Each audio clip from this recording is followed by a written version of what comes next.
সেটা হচ্ছে দুদিন আগে কর্পোরেশন পক্ষ থেকে যখন বলা হয় ফুটপাতটা ছেড়ে দেওয়ার জন্য ব্যবসায়ী সমিতির উদ্যোগে ব্যবসায়ীরা নিজেরাই সেই দোকানের যে অংশ ফুটপাতে রয়েছে সেগুলো সমস্ত খালি করে এবং তাদের দোকানের সামগ্রী সেখান থেকে সরিয়ে তা সত্ত্বেও আজকে দোকানটা উচ্ছেদ করতে হচ্ছে। তার থেকেও বড় প্রশ্ন, বিনা নোটিশে কোনো নোটিশ ছাড়া আমরা বারবার বলছি যে নোটিশ দিতে হবে, 7 দিনের সময় দিতে হবে, আমাদের আলোচনা করার পরিকল্পনা করার সুযোগ দিই।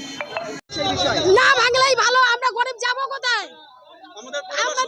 আমরা গরিব মানুষ, আমরা যাবো কোথায়, খাবো কি?